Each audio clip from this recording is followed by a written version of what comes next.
Hello, everyone, and welcome to Quest, a journey into true crime and the paranormal. My name is Misty Gaither, and I'm your host. And I am so excited to have with me Ryan Dube. He is the host of Ryan Finds Truth. How you doing, Ryan? I'm doing great. It's great to be here. Thank you for having me. Oh, no problem. And I was just telling Brandon just a few minutes ago, I had made a post about our interview and made like a little flyer. Don't laugh at my flyer because I'm not the world's best flyer maker. But, and I put, I was talking about you and it's also your wife Jen. It's mostly you, Mhm. but Jen does help, and then y'all have a dog named Moon, and y'all Yes. go, and when I tell y'all, it is literally boots on the ground. I'm sure you do some research, at your home and computer, whatever, but hear of a place, a rumor of a place, dream about a place, wherever that this place may come to you, and y'all go, whether it's by air, land, however, water, y'all are there right in the mix of it. Now, before we get into, a lot of you may know the Summer Wells case, and that's what I guess is the word like drew me or attracted me to your channel was when, it was popping up about Summer Wells. And so I've invested a lot of time since 2021 personally, like watching different channels on the case and doing some of my own research. But tell me, what was it about this case of a 5-year-old girl that got you so involved? It's the $1 million question. That's a good one. We get that a lot. Because the assumption with Summerwell's case, by the time we broke into it, people like you, other creators had been on it, following it since the beginning. I'll be honest, and I've said this when I first started covering the case, when that Amber Alert came out, I, like a lot of people, put it off. It's like, oh, that's really sad. A child has just disappeared. And then you kind of set it aside. You get ready for work and you go to work, you go about your day. And it wasn't until I had just started a new job, I was busy. I had my own interests, my own things. I was kind of a little more self-centered at the time. As the next year went on, I went through some personal changes. I had hit a point where I felt satisfied with my life, my career. A lot of guys go through what they call a midlife crisis. Mine was not so much a midlife crisis, but like a what's my next purpose? What's my next thing I'm going to do? And it was the first time in my life I started looking for things outside of myself. So I started hiking. I started doing things that wasn't just to provide for the family. It was other things I love to do. So I really got back into hiking, which I love my whole life, the outdoors, and it just wasn't enough. And I started posting on YouTube, and that was my channel at first was just hiking and nature and sharing the beauty of nature with the world. And then out of the blue, some visitors started. I happened to start hiking in Laurel Run Park. And Laurel Run Park, I didn't know Mm, at the time, is one of the hot spots. One of the stories yes. is related to Laurel Run Park. And I just started getting people going, "Hey, could you search for Summer Wells? Please search for Summer Wells." And I'm like, "What in the world are they talking about?" I started researching. I started looking up what the case was about. And my Achilles heel is conspiracy theories and just strange stories. And when I start digging into it, I did that for years. I have a whole past. I dug into conspiracy theories. I was a researcher. I was on the History Channel for that stuff, and I set it aside for years. This dragged me back in. I got into her story. I started researching her life, and so the number one, the research kind of like dog with a bone type of personality I have. I just like I need to understand what happened to this girl. And then I started learning about her story and how she grew up and her situation, her circumstances, and the complete lack of evidence in this case. And I was sucked in and I just couldn't let go. It was in June. Was it June the 15th? I know it was in 2021 Yeah. that a little 5-year-old girl, blonde hair, blue eyed, she goes missing. She had been with her mom and grandmother and brothers. They lived kind of like, I wouldn't say compound, but it was like kind of like the grandmother lived in a trailer right by, and it's Hmm. not a very rich place at all. It's really extremely rural area, and this is the story that we're told. she is going to go inside and watch TV or whatever while the mom and the grandmother are outside planting or whatever that they're doing. So Summer goes, and then, the mom, 2 to 3 minutes later, hey, where's Summer at? Where's Summer? Nothing. Hmm.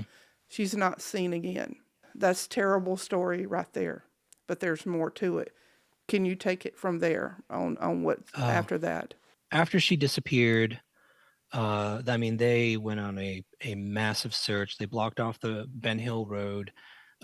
They started conducting, I can't remember how many weeks, but they conducted a 4.5 to 5 mile radius grid search. I heard from, I have a friend who knows Equisearch, Texas Equisearch, Dave Radar, Mm-hmm. and he told her that they did drones that can scan, from the sky, basically for heat signatures. They did dog searches, and it was so thorough that when people suggest, "Hey, has anyone searched the Wells property?" I kind of laugh because they searched hard. They searched several times. They searched 5 miles around, unless something was moved back on the property. It was that land was thoroughly searched. Not to say that, I mean, there have been cases where land has been searched and people are still found, but Mm-hmm. yeah, it was heavily searched. And then it slowed down. Then they started realizing, hey, there's more to this. They scaled down the searches, changed it into an investigation, and they started doing the polygraph tests on the parents, started interviewing people. And then it over time it went quiet. The releases, the news releases, it's just less and less information started coming out. People recognized when other searches happened. They did a search around Fields Road, and all the neighbors were like, "Hey, they think they found footprints," and so you got rumors of footprints all around there. But the releases started slowing down, and now you've got the annual TBI news release, and that's about all anybody hears about anything. Well, you were saying that they like did a thorough search, and but there was one place where they really wasn't allowed to search. Is that right? The shed, or was that at another time? There was a shed on their property that Don and Candace, that's Summer's parents. I heard the rumor that Candace, I think, that they didn't want them to search the shed, but I've heard from other people that actually, and they describe every place they searched. If you go to the TBI newsroom, Mm-hmm. and I can't remember if they specifically mentioned, they said outbuildings, buildings. They even heard the rumors about the flower pots haven't been searched, and they even listed that on there. So there's been a lot of rumors about what they couldn't Sure. search. TBI newsroom lists a lot of details about where they searched on the property. You were saying, how that poof, she's just gone and not really, as far as Yeah. physical evidence or anything like that, there really wasn't anything. And, of course, I say things allegedly or what because we don't know the true facts. But it doesn't really strike me that any of the family members would be these criminal masterminds to be able to totally, like if she was on in the property, which you have to think it's vast woods and you know foliage and just, I mean, just so, I just don't see that. I'm not Mm. saying that, I'm not saying somebody didn't do anything, but I'm just saying I don't see that the Einstein, or who could just like totally just, like, oh, like there's a lot more to the story. Now Yeah, you like how go, could yeah. like how could, because the sons were in the top floor or whatever, because Summer's bedroom and the parents' bedrooms were downstairs under this, I don't know, Get Smart kind of Yeah. contraption, like under Uh-huh. the counter, and you go down, and then there's poor Summer's bedroom, and it's and it's like I don't see a lot of watching of the CSI and different things that would.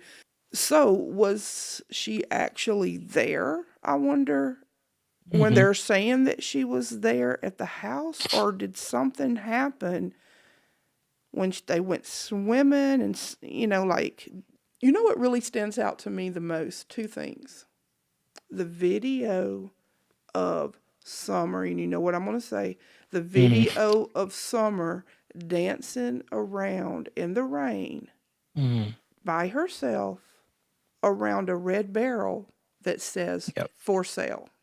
If you haven't seen that video, you can, Google it or go to YouTube and it's there. That video, and especially if you know or you have any kind of halfway inkling of anything, that video to me, it really disturbs me with what the Yep. underlining and like we say, the rumors and the, because even if it was totally like, oh, well, we didn't know that said for sale, and why would you take a picture of your kid dancing in the rain? And then when she would walk off, come back right here by this barrel, like it was just, she would try not to be, and then, come back, come back. And that video, the more I watch it, the more I don't like it. It was definitely like a performance. It was almost like staged. Yeah, And I think in that area too, one thing you learn a lot about the culture when you're sure. talking about people from that community and hearing stories about women who grew up around there in the holler, in the hills. And there's so many stories, Misty, and it's really, really disturbing of what some children, especially if the parents, not saying this is the case here, but in cases where the parents are heavily involved in the drug community, the children get sucked into that in some very horrifying ways. That picture, I think, hit a chord with a lot of people who grew up there, who maybe experienced that thing and that type of experience in their lives and grew up in the holler, and to them that was it. When they saw that video, I think, I'm not saying they jumped to conclusions, but I think they went there a lot faster than most people, because they're like, yeah, I know what that's all about. I know what Hmm. that community is like, the drug community out there, and I know what parents do. And if it's correct or not, I don't know, but I understand why people went there immediately when they saw that video. If you have Yep. any kind of, I don't know, a moral compass or just anything like that, you automatically just pick up like, that's not normal. We don't do that here, Yep. and and it's sad. And I never really thought about that until you just brought it up, and how some things, when you're raised a certain way or your environment is a certain way, you really, sometimes you don't really know that it's wrong until maybe you get away from it, or you maybe watch Hmm. that video and you're like, oh, it's like you don't really put two and two together, because here some of them, I'm sure, like had situations that perhaps happened to them they didn't really realize that was a problem or anything until maybe that this happened, and then they're like, oh shit, something's not Yep. right. Yeah, when you live it, it's normalized. Then you get out of it and you realize, hey, that's not okay. That's not normal. Right. So I think I hear exactly what you're saying. It's true. The parents, of course, they have vehemently denied any involvement with this. They went on Dr. Phil. They had the what was the guy from? I think it's the Interview Room or something like that. McDonald. Chris McDonough. Yep. Yeah, yeah. He went, and kudos to him. I mean, he got the interview like right off the jump. Mm. Not too long after that it happened, and brought it more to the forefront, in my opinion. The situation and everything. So you have the mom and the dad that live there, Don and Candace, and the grandmother, who is Candace's mom, who's also named, ready, Candace, but they call her Grandis, so not to confuse her with Candace, right? Okay, Right. right. So, you have all these, we bring in, like you have the TBI, right? You have them, and they're trying not to leave any stone unturned and trying to find Summer. She's been gone for what, over 3 years now. And Mm. you have them, and you have like people watching the Dr. Phil interview, or just watching different interviews that Don and Candace have given, and you have people watching body language, and you have like maybe some discrepancies as far as time, and was he at work at this time, and did Hunter really hear him on the phone, or why was Hunter with them when they went on into the swimming, waiting on Grandis's prescription at the ER, and then you have the video, Summer in the back, where The she's milk jug. right, the Yeah. milk jug and all that. What kind of signals you? Do you watch things like that, or do you research and you're like, okay, I'm going to where that the swimming hole was, or I'm going, I heard that? Or do you just go, like, where do you get your inspiration? Like, what causes you to say, you know what, today, Jen, we're going to go and we're going to look here? That's a tough one. Because it's a lot of things. And Mm-hmm. some of it is, and at the beginning it was more so watching anything I could find on the case. The thing with the Summer Wells case though is that it's you can start watching 5, 10 minutes of a video and you're like, okay, this person is off the rails. They're not really doing their research. So you can narrow it down to a good chunk of the creators who did hard research, picked up on a lot of the things that you're talking about. You know, those little things in the stories that just don't line up, and you start watching those. So I spent way too much of my time, I invested way too much time catching up.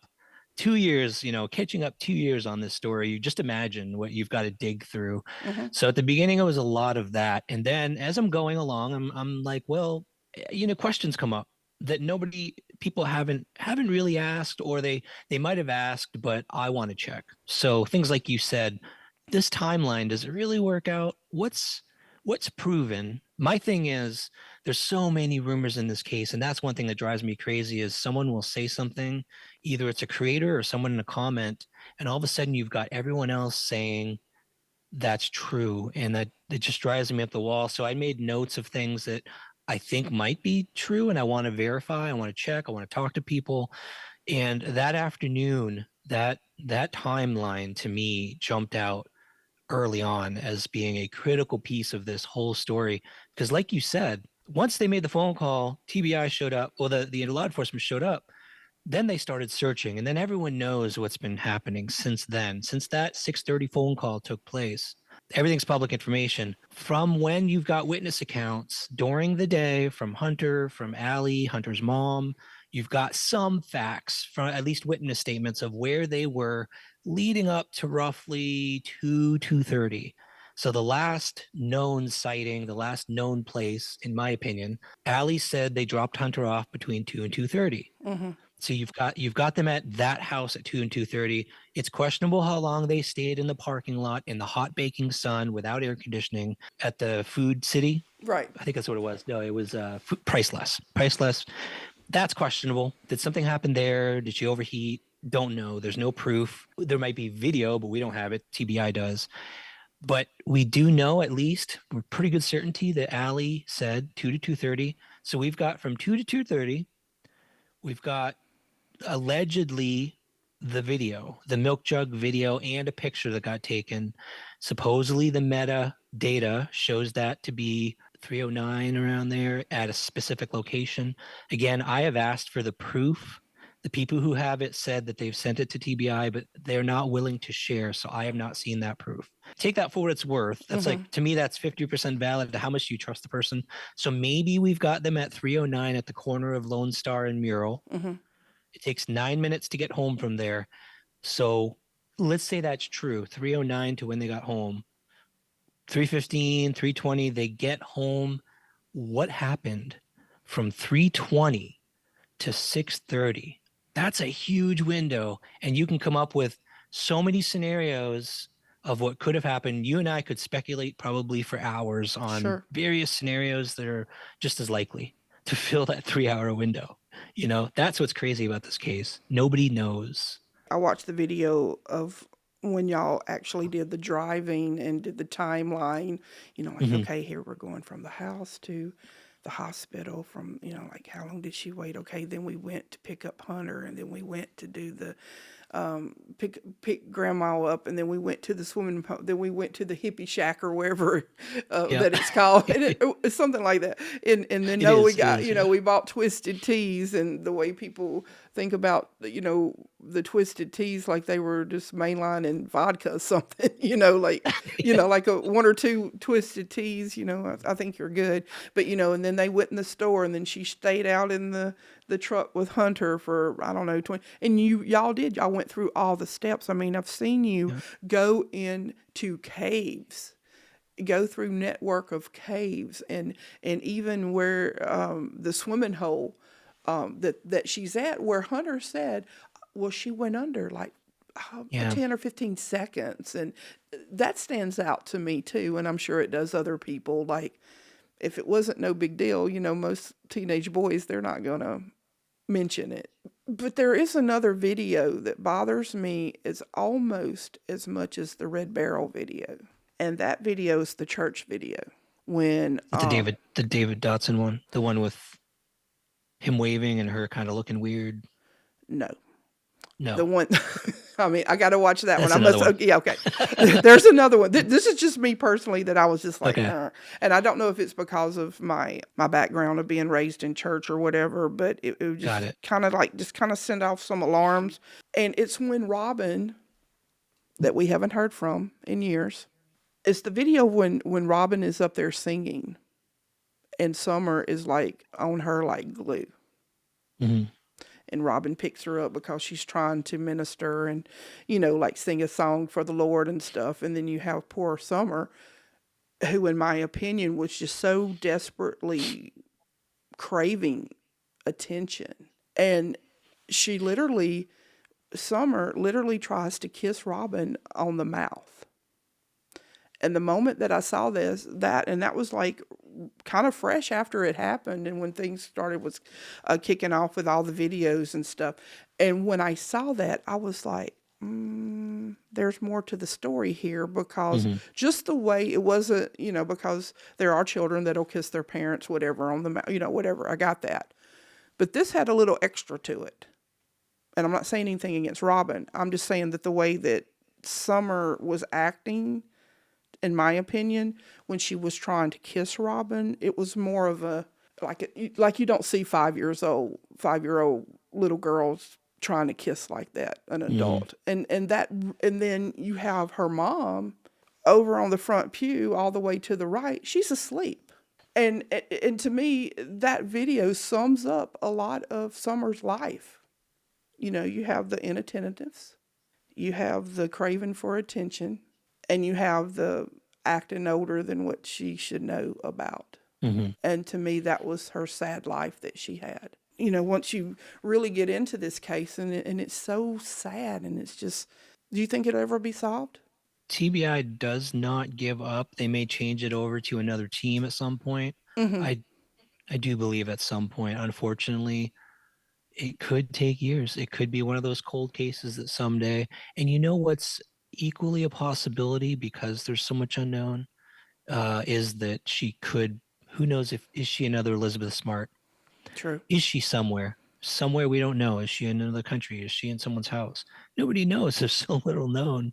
But I want to go back to what you just mentioned though, because it's really important. I think what you highlighted and what you recognized in that video, it's again that when I mentioned how she grew up, I agree with you. It's things like that. It's recognizing that her mother, nothing against, I'm not speaking against the parents, but the mother does have a certain personality that's more on the range of a 14-year-old boy than a 25, 35-year-old mother who is very much more feminine and mothering and nurturing. So you're right. What Summer saw in Robin was probably the complete opposite extreme of her own mother and the kind of nurturing personality that she probably craved, she wasn't getting. And that came through clear. The kiss, I don't know. Like I'm not good with body language as Mm-hmm. much when it comes to that. So I'd have to trust your judgment that signified, although there are lots of rumors that what you suspect from that Mm-hmm. is probably true. So it could be true. Yeah. That's kind of how she grew up. People have said it's hard, because there's neighbors and rumors that the kids ran around naked in the yard and they were in the pool half naked. I don't know about you, but like I know people who grew up in the country and everyone ran around half naked, Right, as long right. as you're not completely naked. So I don't, how much is rumor, how much is exaggeration and people trying to connect dots that I don't know. It's really hard to make that judgment. Well, one thing that's not rumored, that their remaining children were taken away from them. Yes. And they Yep. don't really 100%. go in, they don't really, unless I missed something, it's really not go into a lot of detail as to why. Yep. It was just like, hey, we're here, and that would they have like three boys, I think. Yep. Three Yep. boys. And they like boom, one day they were there, and the next day Yep. out of there, and that was it. And the visits ahead of time, like they were getting visited by Child Protective Services. Uh huh.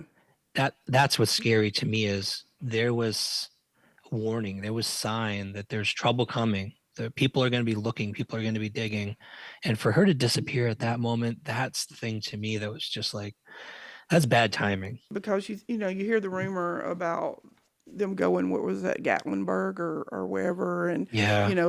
allegedly that's where the pictures were taken, and the deal was made to Mm-hmm. maybe sell or loan or whatever the deal was, and they're at Gatlinburg. I don't know. We don't know that, but that's is a big rumor that's going Yep. around. Definitely. That's a big one. Another big one is that she was going to start school Mm-hmm. and people are saying mostly Dawn was afraid that that was going to come out at school, that she was going to be talking to people or DCS would find out. And so that afternoon, with Dawn, though, with the father, then you've got to get around the logistical things. Was he at work? Did he leave work? Did he have time? See, Candace had between 3 o'clock or so and 6:30. Dawn, you have to stretch a little more because was he at work? How long would Right. it take him to drive home? His window's a little smaller, so Right. makes it a little more difficult to bring him into it. They say, well, he was concerned about if she went to school that she would tell or whatever, something was going on. Looks like she'd be talking about that at Sunday school. It's a very good point. That's a very good Like point. why wait till like I don't see her like I'm gonna hold off on this till I go to kindergarten, and but I'm because the way that I kind of figured it's like she would go to church pretty often, and so I'm wondering like why wasn't it told then, or even to Robin, or was it told and then just Was it told? yeah, and just maybe that we're not going to say anything because that's just not the Christian thing to do, and I Yeah. don't know this, but I'm just like wondering, well, if it was to be told, kids, they're not going to they're just going to tell. They're not. You're 5 years old. You're not going to plot it all out when you're. Well, no, I better not tell now. But let me wait in 3 months. Then I'm really going to. That's a really good point. And then what are the odds that she did tell and the timing of when she told? Maybe Robin did report it. Maybe that's why there was the visit. And then suddenly Summer's gone and we'll Right. never know. And then it's also interesting, like I said earlier, how we don't hear from Robin anymore. Is it because she doesn't, like, maybe she was asked not maybe to tell things, you know what I mean? Like she's just like her personality of, I don't want to be as involved, and because I mean it's life changing. I'm sure to have like a case like this, and you have the media attention, you have conspiracy theories, you have people like us, Yes. we're wanting to find the truth, and it's like you have all this swirling around you, and it's like, well, how much can someone's emotions and how much can someone's feelings, emotions, or anything, how much can you take of that before you Yep. just like, nothing's wrong? And I'm certainly not accusing her or anything, but like maybe she had to step back and just kind of say, I got my own family here. I got to kind of, regroup myself. And Well, the Robin topic is really important because one thing that I don't, one thing about my style of research is so back when I was doing like not conspiracy, government declassified documents and just government research that happened and trying to get to the story, a lot of people would put in FOIA requests or talk to just journalists and other people. I got pretty aggressive with research. I would go after the source. I would talk to the scientists, the government scientists who were involved. Nobody thinks they'll talk to you, but believe it or not, a lot of them, you reach out to them, they're just regular people. And I started having conversations with those, got a lot of information. So with this case, I'll tell you, the first thing I did was talk to Robin. That was the very first thing I did from day before I even got published my first video, I think, oh because wow, I felt like she had the secrets. She knows something. Mhm. And I use the same approach with her that I did with like those scientists. Is first you get to know them as, I try to be friendly, try to get to be their friend and try to not in a misleading way. I mean, seriously, you want people to talk to you, be nice to them. So Yeah, yeah. learn about their story and just get to know her. So I got to know her. And Mhm. then I started asking not direct questions, but hey, how has this affected you? Because I Mhm. told her I'm a YouTuber, but I'm not going to publish anything you say Mhm. unless you give me permission. So over the course of about a year or so, I was just asking her, how's this affecting you? Like, why aren't you talking? Why aren't you? Right. And she goes, her answer at this point, she was talking all the time at the beginning of the case, right? She was Mhm. talking to the news Yeah. media, and every time she opened her mouth, everyone from the left and right on YouTube was just like just pounding on her left and right, and the red truck is hers, and the she was there on the hill, and she's part of a conspiracy with David Dotson, and so she's getting all of this constantly, and she's having to defend herself. And she got after a while, maybe after the first year, she's like, "I'm done. I'm done. I'm not talking to anybody. Not talking to YouTubers. I'm not even talking to the media." She told me she talked to TBI. She gave them everything she has, and she doesn't know owe anybody anything else. That's her position. Mhm. That's a little bit in defense of Robin, but I have an opinion that is not in defense of Robin, unfortunately, and that is that I think that she does have strong Christian values, and I Sure. think that's a good thing. Mhm. I also think it's misleading people to think that she is people think she's blindly supporting the Wells, and they think, oh, well, she must be in on it then because she's constantly supporting them. She's there. I think she helped them fix their basement up, Mhm. renovate with other people. And so that just makes people think more so that she's part of the whole thing. And I do think it's because, like you said, it's her Christian values are like, I think even if she knew they were guilty, I think she loved Summer. I really think she would still be doing what she's doing because as the forgiveness piece and seeing them as a better person. And Don is now in the church and he's giving himself to God. So she sees him as a redeemed person, maybe a past life of sin, but now he's a different person. So Mhm. it's hard for people who don't understand that to understand the mentality of Christianity, really, really staunch Christianity, if you know what I mean. Oh, that I do. And has Dawn or Candace, have you got to talk to them, or did they have they contacted you? Oh, that's one thing that we've been really careful about. Mhm. Other cases we took on, it was almost immediate. In one case, the parent reached out to us. In another case, I reached out to the parent. She responded, and we've been collaborating ever since. And they've been helping us with information. The Wells, when it's hard in a case where there's suspicion around the parents. Do you approach them?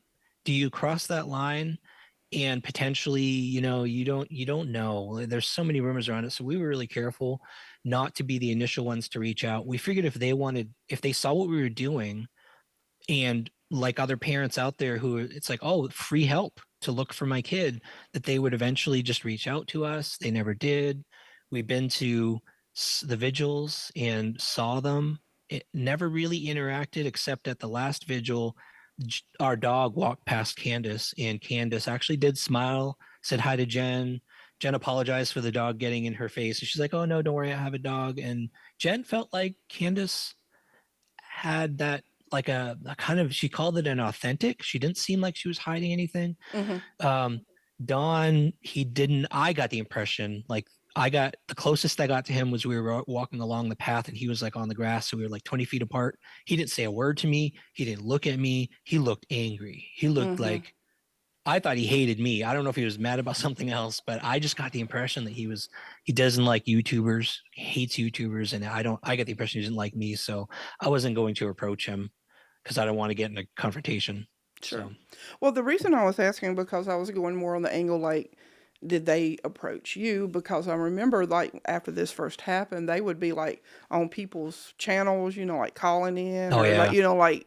you know don't talk about us, but like they were really like gung ho into more protecting their identity or whatever, Mhm. how perception, the public perception of how that they were, more so than trying to, like give pointers about trying to find Summer, in my Right. opinion. Right.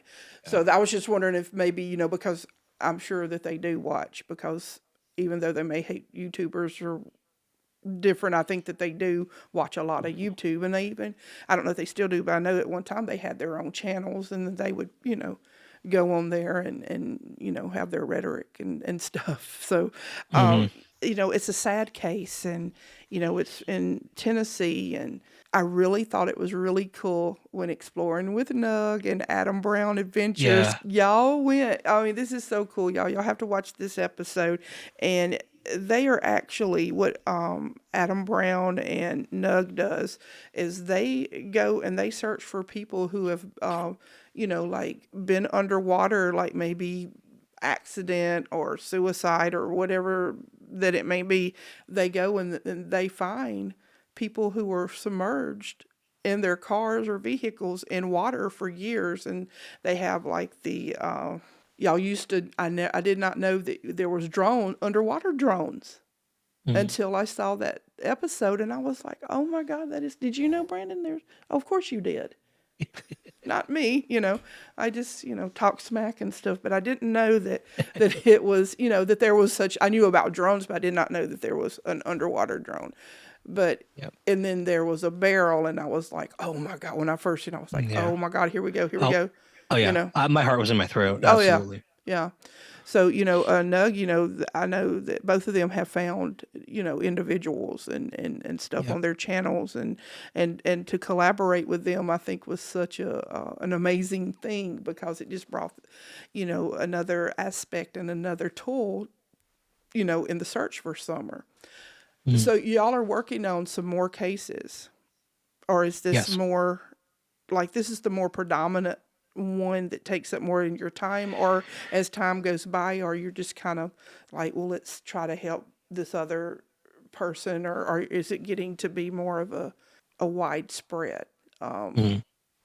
like investigating more cases? Yeah. We started thinking about it, about what we were going to do going forward after about almost going on a year of searching for Summer. I mean, my intentions were completely altruistic. I wanted to help in this case. I wanted to find Summer. And you know how YouTube is. People just started like, who's this new guy? Mm-hmm.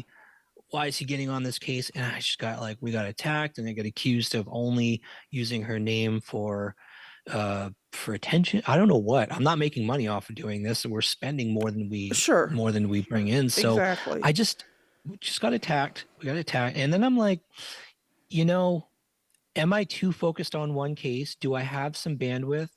And I love doing this. I love searching. I realized that this became my passion. Summer honestly was the inspiration for me and my wife to discover what we feel like we were meant to do. And so we can alternate mostly at Summer. Absolutely. I mean, we are so focused on that case, but we realize there's other girls missing in this immediate neighbor, this community.